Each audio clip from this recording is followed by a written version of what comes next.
политиков нашего времени. Человек, который начал свою политическую карьеру в движении «Солидарность». Политический деятель, который возглавил польское государство, стал премьер-министром Республики Польша в один из самых трудных, драматичных периодов истории 1997-2001 годах. Выдающийся политический деятель, который после этого тяжелого, наверное, периода для лично для него стал, тем не менее, депутатом Европарламента и возглавил Европейский парламент в 2009-2012 годах.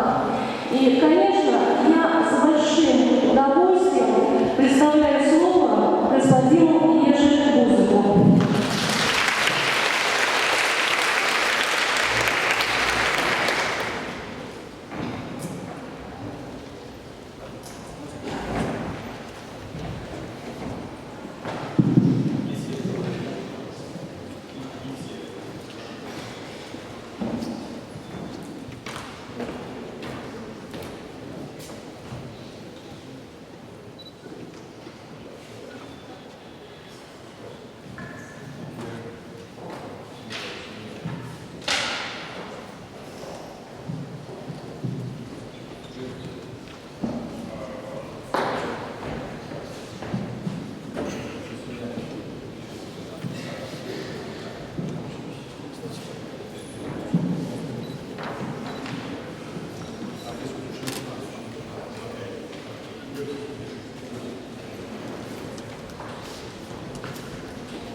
Очень тяжело разговаривать по-русски. Я могу только два языка. Польский, английский. Что вы хотите? Английский. Хорошо. Good evening, everybody. I am very glad to be here in Petersburg, first of all. I spent tremendous 18 hours in your city some years ago, probably before you were born, but some years ago. And, you know, it was very different times. I arrived to Moscow, to Lomonosov University, and just for studies in my field. Very interesting. For something 1 week or 2 weeks, 10 days. And I was not allowed to go by myself, except to Lomonosov University. And of course I was not allowed to go to Petersburg. For those times in Leningrad, on my own. But I thought, it's an incredible possibility to visit tremendous, fantastic, incredible city. Right. And I bought a ticket using my Russian language at night, about 11 o'clock at night, to Leningrad. And also ticket back from Leningrad to Moscow for the next night. They didn't recognize me that I am not their foreigner. I am not Russian. They could imagine my Russian language in those times. Because I lost my Russian language. Unfortunately, because it's very important, tremendous language and like it very much. I understand everything what you are saying, so it wasn't my country.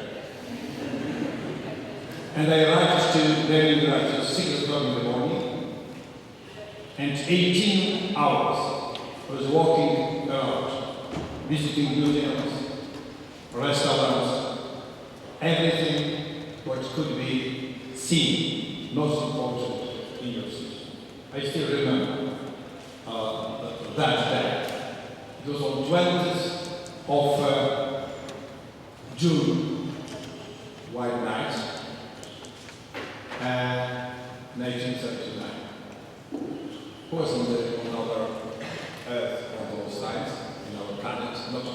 Nobody, except the professor, some professors. Wow. You see, it's very good that we have such a towns in Europe, like your city, Petersburg. Because it means our common history, common heritage, and also big strength here in the European countries. Of course, we are not united, and probably it will be a part of our discussion. How to change the situation if we are not united. I also have some experiences with your university, tremendous, biggest one in the city. Because I met and even discussed for a longer time with some prominent alumni of your university. 2 years ago, then President of the Russian Federation, today's Prime Minister, Dmitry Medvedev, we spent almost 2 hours in discussion. I was on behalf of the European Parliament as President, and also quite a long discussion with your Minister of Justice, Alexander Konovalov. You see, my expectations from the meeting with you are very high, because I'm quite sure I discuss and I lecture today to the future leaders of Russia and Europe in politics, in business, in driving social change. You, here at this city, you, as Petersburg, were always something like window of Russia to the whole world, to Europe specifically. I realize how small is today our continent. Just to go from Brussels, where I was yesterday, to Petersburg, takes me such a short time. And probably some people, thousands of them, realize the same, coming to the European Football Championship to Ukraine and Poland a few weeks ago, and will be even more seen and felt in 2 years for the Olympic Games in Sochi. And let me add, if we want to think about our future together in Europe as Europeans, we must also understand that we are very familiar as a merchant pact, exchanging views, heritage for centuries, even if sometimes it was very difficult history and very difficult heritage. We should never forget it, but we should overcome that and think about our future and about our history for our children and grandchildren. You are in a specific place in the whole Europe because the distance from Petersburg to Helsinki plus Petersburg to Tallinn plus Petersburg to Riga plus Petersburg to Vilnius is shorter than the distance between Petersburg and Moscow. You can check it. So we are very, very close to another 4 European countries. And you've got also 2,000 kilometers of borders with the European Union. So discussing about the future of the European Union, because the topic of the lecture is future of the European Union, because we have European names, German-speaking language. It's very interesting probably. Future of the European Union, because we hear so much about the difficulties in the European Union. And let me say, flowing from our common history is only one important conclusion. We are also common future. It depends on us if it is a good future or bad future, wrong decision or correct decision for the future. Well, some things which has happened in Europe for last 25 years, we can say unthinkable at all.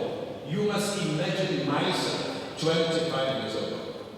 You are probably 20, 22, 25, maybe.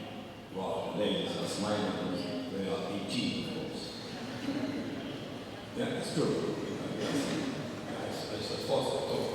So boys are slightly, men are slightly older.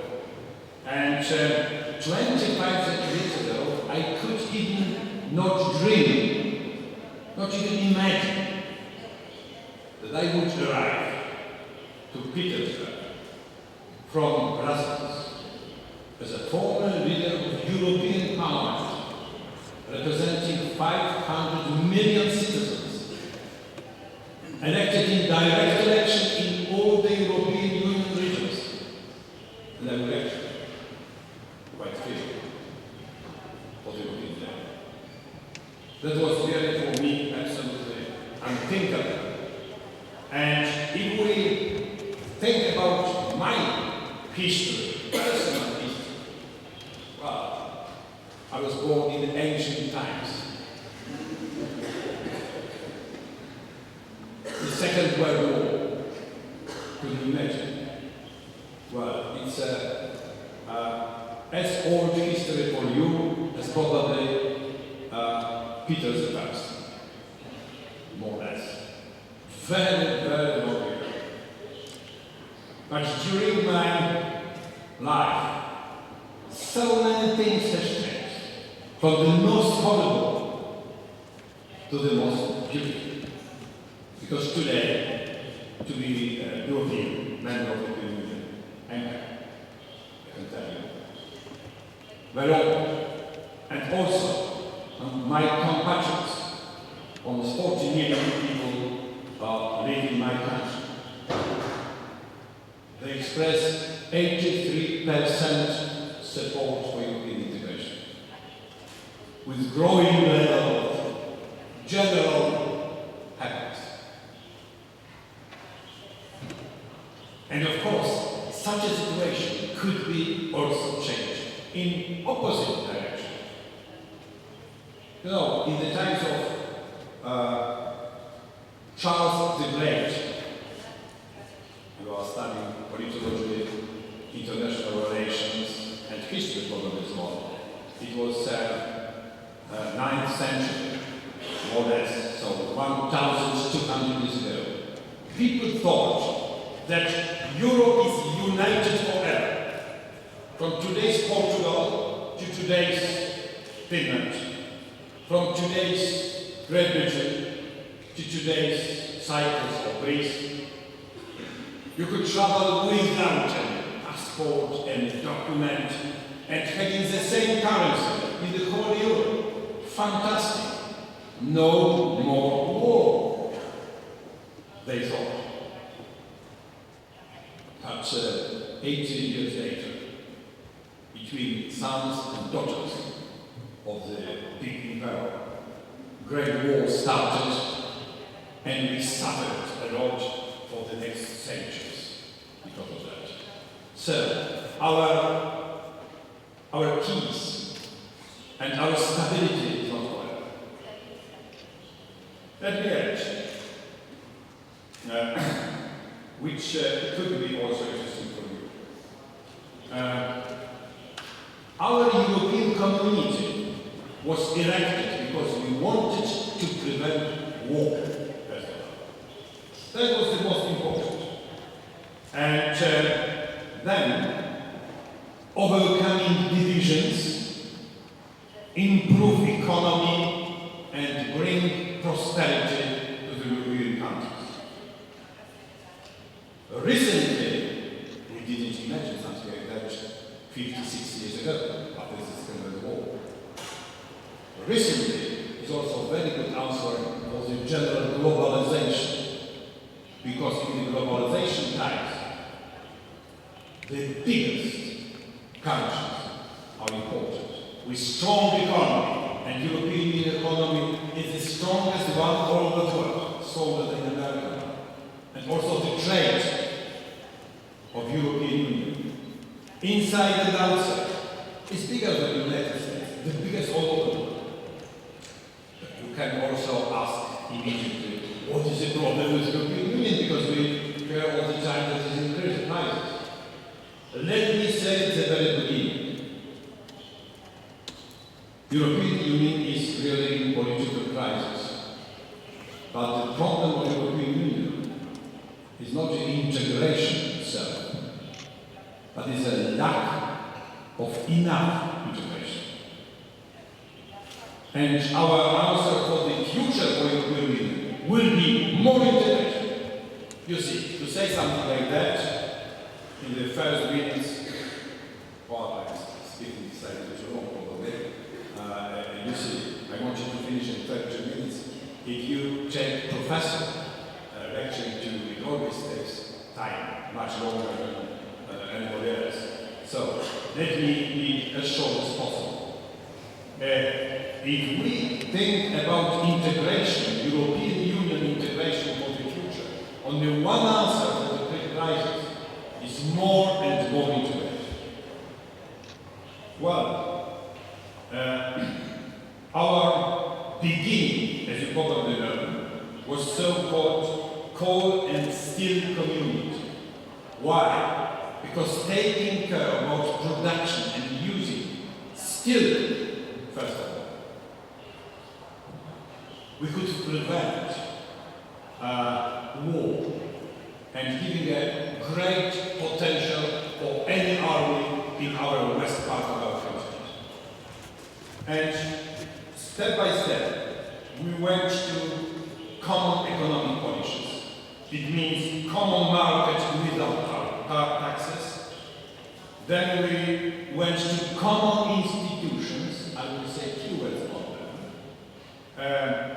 And we went to enlargement, step by step. Denmark, Great Britain, Greece, Spain, Portugal, 10 Central Eastern European countries, and now we are 27, together with Croatia, 28 member states being together. And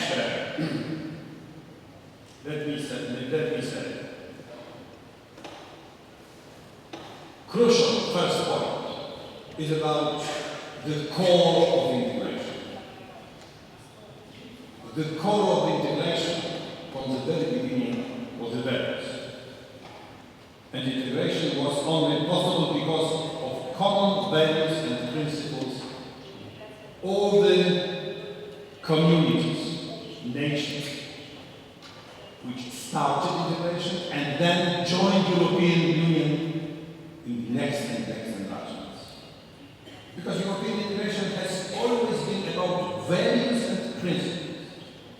In democracy, it found the shield against the totalitarian regimes.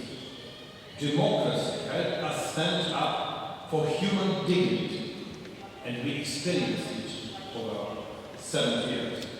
In defense of human rights, for engagement of women, more and more, for pluralism of ideas and opinions. European democracy has defined the richness of public life to which everyone can contribute. Through democratic civic participation, the strong fundament of values allow the citizens to have a real stake in their communities, local, national, ultimately, at the end, also European. It helped Europeans, not only political leaders, but first of all citizens, think and act for the good of all European communities, starting from the families, through local communities, regions, national communities. In this, it aimed not to erase or eliminate our duty towards our local community or our country, but to complement, to add responsibility, duty of all Europeans, all European communities. Well, that was also my personal experience, because we discovered, let me say something like that, in the 1980s, during Solidarity times, Solidarity trade union in my country. 10 million citizens from my country, in few weeks, decided to be members of independent, self-governing trade union. It was not easy. You can imagine it was 1980, many years ago. And that logic I'm talking about solidarity, is reflected in European institutions. It might be something, of course, maybe for students of politology, it's not so difficult to understand, but usually it's rather difficult for outside. But it's really very similar to all the national authorities. We have our government, it's European Commission, taking care about community method to take decisions for the whole community, 500 million citizens. We have a European Parliament. Like Parliament in each country. Parliament, directly elected in all EU member states, directly to the European Parliament in direct election. We've got also something like representation of our 27 governments. Why? Because we are not completely united. Not at all. Not yet. Absolutely not. So individual member states must go together, represented by Prime Minister, Chancellors, Presidents, and discuss some important points, saying from time to time, no, I don't agree. Why? Because I cannot manage with such a decision. We introduced even something like veto in this European Council, so-called European Council meeting. So from time to time we use that. It's not the best way of coordination of our work, but from time to time, each country could say veto for some decision which is absolutely incredible for them and should not be made. Very rarely we take care of using veto. But individual member states could be represented as well. Not only community method in the European Parliament, we decide for the whole community, not in the European Commission, decision for the whole 500 million citizens, but also individual member states' influence on our decisions. So it's not so complicated. But, let's say, we have also national parliaments in each member state. And we contact ourselves very often between European Parliament and our colleagues from the national parliament. We are in constant contact. We have something like, because they are also responsible in some way for the European legislation. Because they must implement European legislation in each member state, or propose to the European Parliament what kind of legislation would be the best for the whole community, and so on and so on. We have also something like citizens' initiative, which could help our citizens to propose something very interesting for all the community. So let me say very shortly where we are, current situation after 60, 70 years of integration, 27 member states. We have more and more common foreign policy, security policy. There's a very strong integration in internal policy to fight any criminals. It's very important. Our judiciaries are very similar to each other, very transparent, and could act on the whole European, very important for security, internal security. We have our economy, common market, with common currency, euro,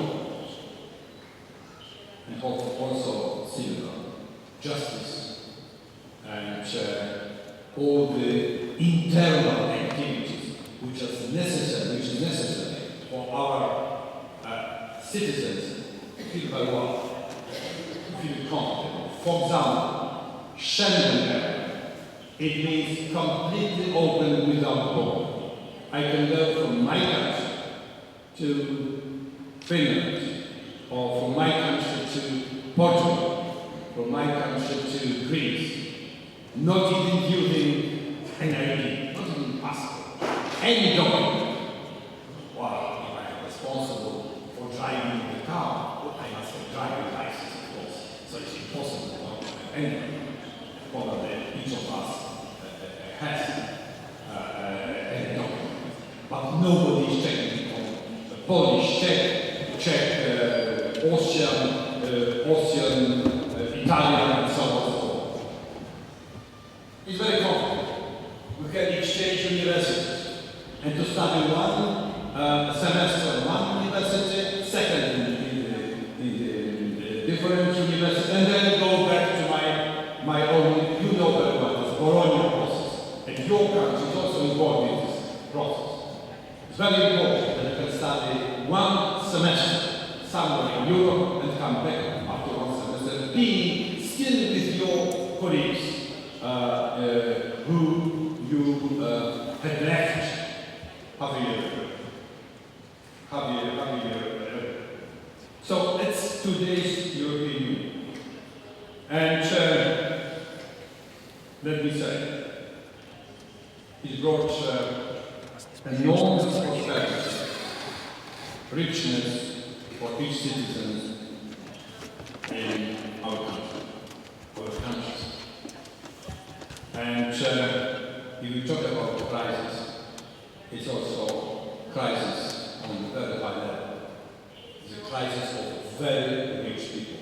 Even in Greece and Portugal, if we compare with probably 90% of countries all over the world. It's true. But for anybody, if something is cutting down, like salary 20% down, it's incredibly uncomfortable situation. I tried to explain my friends from Greece and from Portugal who are sitting somewhere in the Parliament. I also spent 3 days in Greece. At the beginning of the crisis, I went to Prime Minister as President of the European Parliament. And he had to introduce the austerity measures, cutting down pensions, cutting down salary of administration, 20%, 15%, while increasing taxes and so on and so on. And I told them, you know, because they are the rich people, even in comparison with my country, you must know. And I explained them that true crisis was in my country in the 80s. We could not even buy anything in the shops. We had a lot of goods from individual countries from abroad. That was real crisis. So you must imagine that people feel very uncomfortable and they are very worried about the future. It's absolutely natural, but they are still rich. We would like to prevent this crisis. We must stop the crisis because in longer perspective it could be very, very dangerous. So let me say a few words about the crisis itself and how we can prevent that.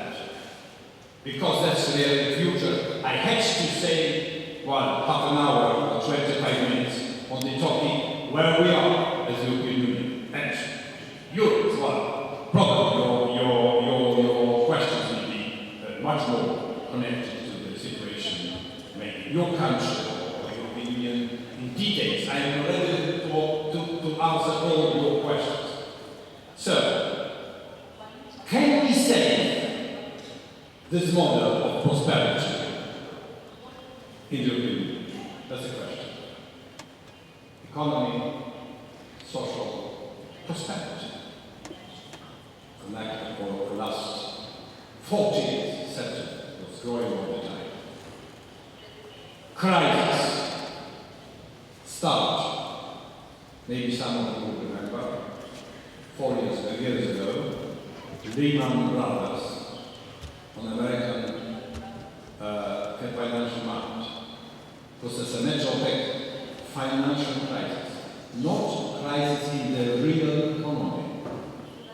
Financial crisis. Why? Fundamental irresponsibility of financial sector. Some decades ago, or at least, let's say, 100 years ago, 150, we had in the free market economy so-called monopolies. We know that monopolies should not exist in the free market economy, because then free market economy is completely dead. And we can fight against monopolies in true free market economy to improve the situation of customers, of clients. Because we understand that what is necessary for free market economy? Competition. With the monopolies, no competition. The prices are exactly what monopoly wants. Now we see the situation, but in quite different reason.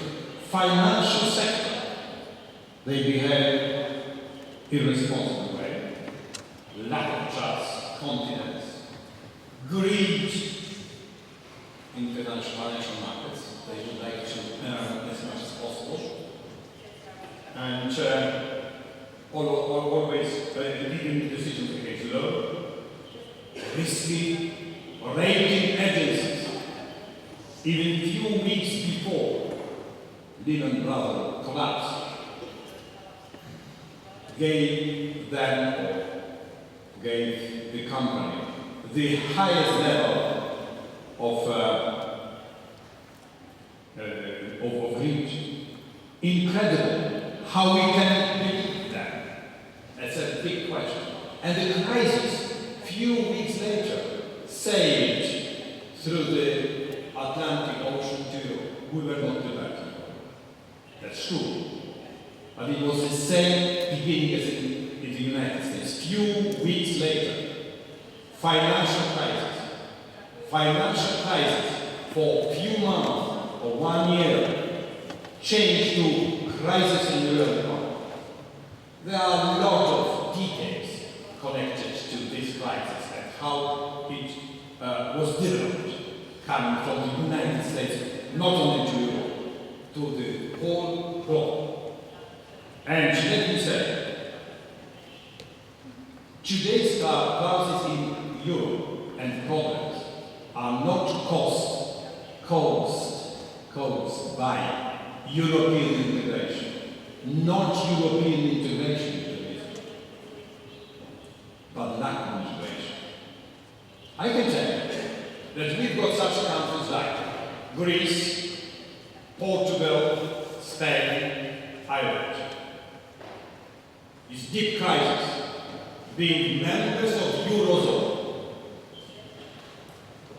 But we've got also such countries like Finland, Germany, Austria, even Estonia and Slovenia, being members of the Eurozone, not having a crisis at all. Some of them are prospering in a fantastic way. So not Euro itself caused the crisis, was the reason of the crisis. We've got some countries in the European Union like Latvia, Lithuania, today, 2 years ago, that was slightly better, or Hungary today, Romania, in deep crisis, not being members of the Eurozone, not being members. And we have some countries not being members of the Eurozone, doing quite well. Czech Republic, Poland, even Bulgaria, Sweden, of course, Denmark, not being members of the Eurozone. So, division is not being or not in Eurozone. Division is responsibility of the member states. They lived and they spent money on behalf of the next generations. As a matter of fact, they spend money taking a big money to the budget from the financial market and spending money which should be given back by their children and grandchildren. That's incredible. That's against our values. Incredible national sovereign debt means we lost our values. We lost trust in each other. In some member states. What is the answer of the European Union? We need more integration and to take care about such a behavior of some member states. They received a lot of money from the solidarity funds, especially countries just now in crisis. Those countries received a big money, have been receiving for last 15, 20 years enormous amount of money. They should have spent them for innovations, for investment, but they spend them for consumption mainly. It's not a responsible way of growing and developing. So we are going step by step to improve our situation and show you what we are doing. Let me say, first of all, diminish bankers' bonuses because it's out of imagination, the height of bankers' bonuses. Supervision, very important. The banking system, insurance system, pension system, overall financial sector. From the level of EU, European Parliament, European Commission, European Central Bank, European semester. Each year, at the beginning of the year, we come to Brussels from the member states with our national budget, and we compare the national budgets to produce something European added value. They should be compatible and so on and so on, and to avoid any big sovereign national debt. To check, first of all, budgetary debt. And, of course, today we are going even further towards the banking union, which could be very helpful, and to steer our banks in each country, we must steer the national banks. It's coordination. We must do that. It is next step of the monetary union, because monetary union it means to have euro, European Union. But we have also now not only monetary union but also fiscal union, because we compare our budgets. You would like our European budget to grow, because it is very important for our common joint development. And we need also more political integration. So not only monetary union, also economic union, also fiscal union, and more political integration. For some points, new treaty will be necessary. And we should prepare ourselves for new treaty. And step by step, member states are ready for that. In my country, for example, we are ready to go to the Eurozone as quick as possible. Of course, first of all, it's necessary to solve a few important things inside the Eurozone. And last point, what is also very important for us, that in this difficult moment, we wouldn't like to lose our citizens. And in the European Union, we have realized that we need to develop a new model of governance that relies on direct links to citizens at all levels of integration. We should use all the potential of new technologies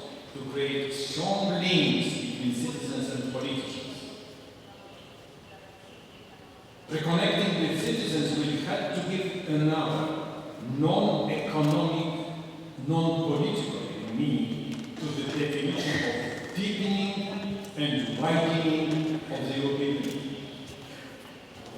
Not only economic and political dimensions important, citizens' dimension, the most important. Governance, free market trade is absolutely insufficient as a basis for a Euro-wide community, meaning a crucial factor on which all the EU and current prosperity is built. Europe's civic activity. The realization is already changing the European Union. They are reinforcing our common values and principles as the foundation of all our policies. It resonates in our institutional setup. I can give you some examples if it will be any question about that. So, let me go to the end statements. Because changing a lot in politics, in economy, in government bodies, making our integration stronger and governed through the level of community. We can say that paradoxically, through the present crisis, we are starting to see the emergence of a true democracy. Something like our common European country, EU, James. Europeans can see how interdependent they are. One country, or two countries, three countries, small countries. Greece is 2% of production in the Eurozone. Portugal is probably 2.5%. Spain, maybe 5%. So together, less than 10% of the world production, they could influence in the bad way the whole European Union. Other countries are healthy economically. So it's not enough that we have 80% of countries healthy. We need 100% of that to be healthy. So our interdependence is very high. And we created something like common responsibility. We see that we are in the same pole. One country undermines the whole economy, but many countries working together can solve the problems and start to do that. This is why true, meaningful dialogue with people is of such importance, because they should understand that. We would like to cancel our national states. Heritage, languages. Not at all. But we would like to integrate, because it could be better, more convenient for our citizens.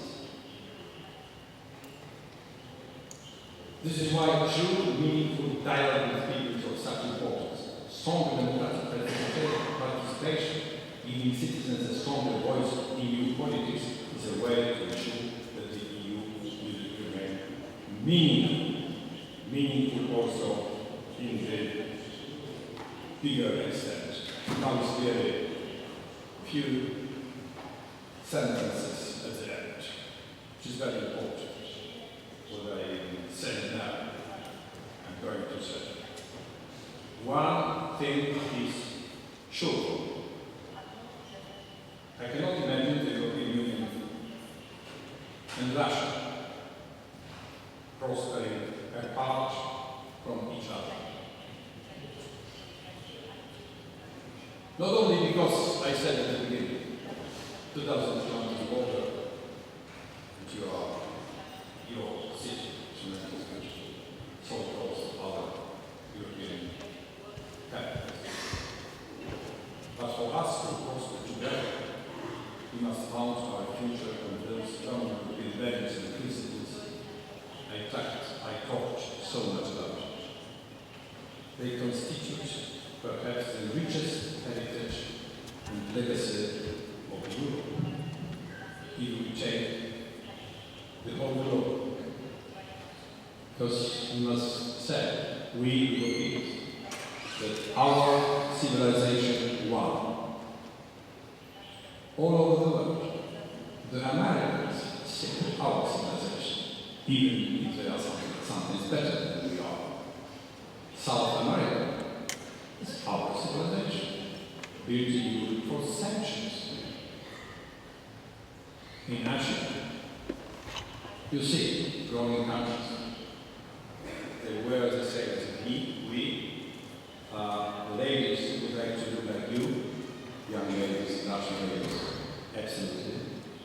Japanese doesn't like the eye to be notched in horizontal level. Why? Because we proposed incredible civilization, grounded on the level of each personal freedom, democracy. I would like to say that we should now say that we are the best. Not at all. We can also lose. And our civilization is not ideal at all. It has got a lot of weaknesses. We should improve that. There are another civilization. But if we believe in our civilization, with individual dignity of each human being, with rule of law, democracy, free election, let us defend it. And those values that we see in Europe as universal and as such are deeply rooted in each human being. The rule of law with independent judiciary, respect for others, the fundamental freedoms, freedom of speech, media, and the conviction that from these arise our right and our duty to have our voice count in the affairs of our community. I know that I deliver the speech to the future leaders of Russia. I'm very serious saying about that. And our individual responsibilities for our common good on the local community, on the family level, regional, national community, European community is very high. I wish you all the success to build together with all Europeans such community. Thank you very much.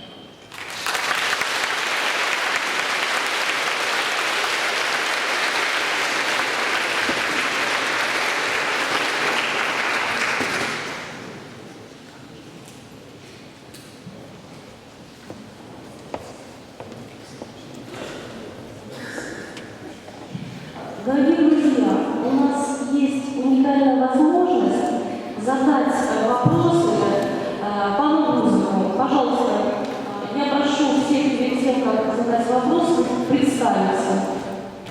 Пожалуйста, кто желает задать вопрос?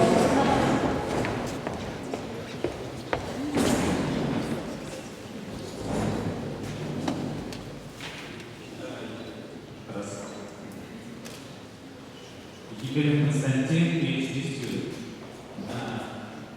I would like to ask you about your own experience being one of the leaders of the European Union. As we all know, you always was the patriot of your country, of Poland. What was the problems, maybe moral problems, during taking important decisions? While you represented as your country and the European Union at all, what is the main point while you take the decision? Your Polishness or your Europeanness? Thank you. Maybe if I may 3-4 questions and then I answer all of them because it will be not as divided. Please, if another question, if I may ask. Come to the microphone.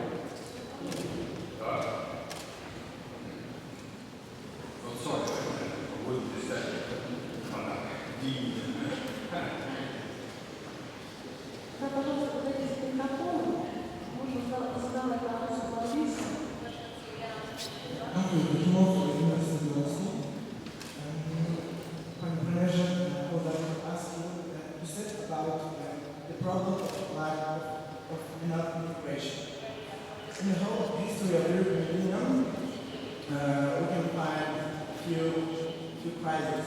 For example, the free anti-share policy of France. But after this crisis consequently caused a new wave of enthusiasm for European integration. And this crisis, in my opinion, is the difficult one. I strongly believe will be overcome. And what do you think? It will be the new integration states will be taken, and I mean not only the problem in the Eurozone, but actually the problem as at the beginning of the lecture, the problem of tough integration. The new way of integration will be taken or not? Thank you. Еще один вопрос.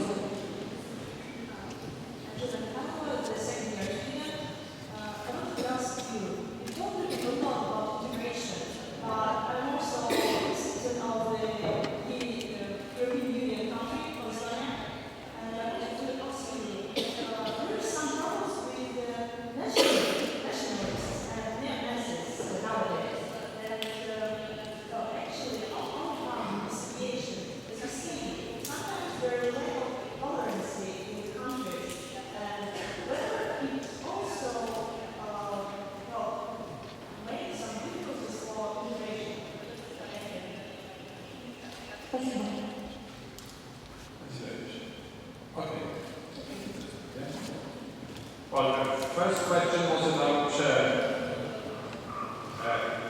how to find ourselves, as I understand the question. How to find ourselves